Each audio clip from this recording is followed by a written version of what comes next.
Okay, we've put royal icing into the piping bag and we've cut off the tip so there's only a small hole. We're going to start at the top of the cookie and then keeping to the edge, we're going to let the icing fall. You're going to go around twice because you want to create a border. And creating this border means that when you put the rest of the icing on, the icing won't fall off the cookie. You're going to let it sit for a couple seconds, well, hopefully about a minute, just enough so that it holds itself in place. You just follow the outline of whatever shape you're working on.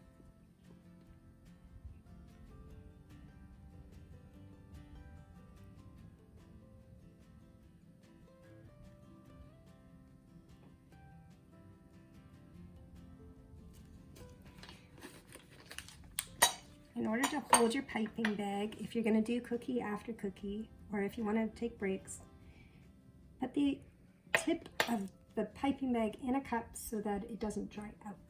And then I'm going to take some of the icing. I'm going to pick up our cookie without touching the edges, and we're going to apply the icing inside. This is like coloring in the lines. So we're just going to gently move the icing around. Remember to move your hand. You're able to move the cookie in any direction you want, so don't think you have to hold it in place in a certain spot. When you feel like you've got enough frosting on there, let it go. Gently tap it. Tapping it will make any of the air bubbles go away, and you can see that the icing just falls into place.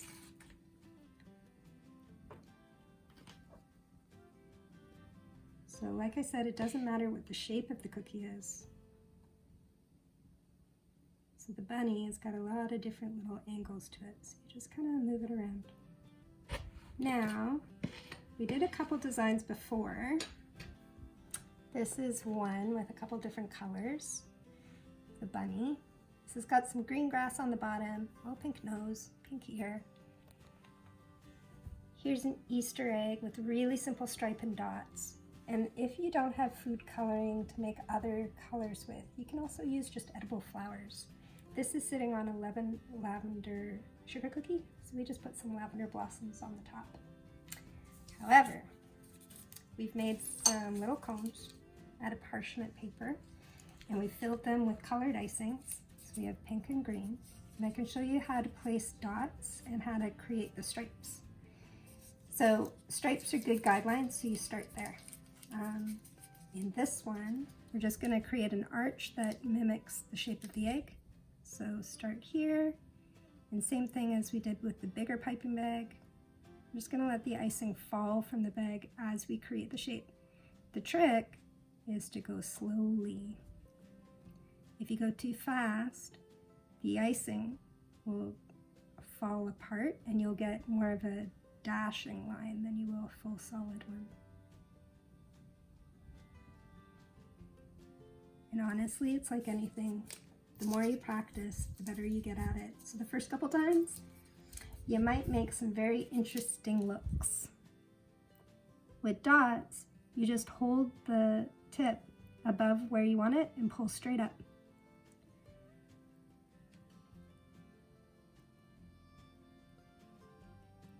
If you don't pull straight up, you'll actually make something that looks more like a raindrop because the icing wants to go in the direction the piping tip goes in.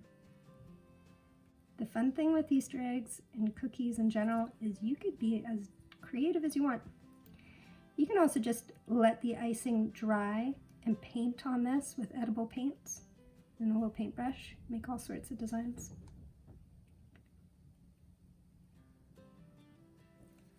There you go. That's how we created that one.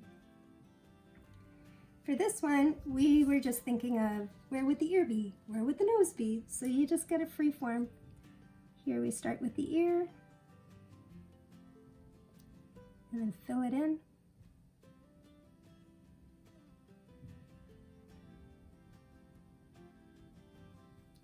And same thing with the nose.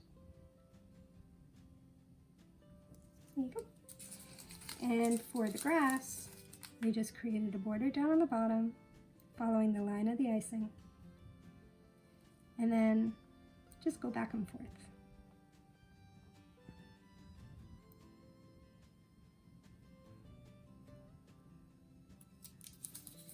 And if you want this to be all filled in, you just go in again and move the icing around a bit.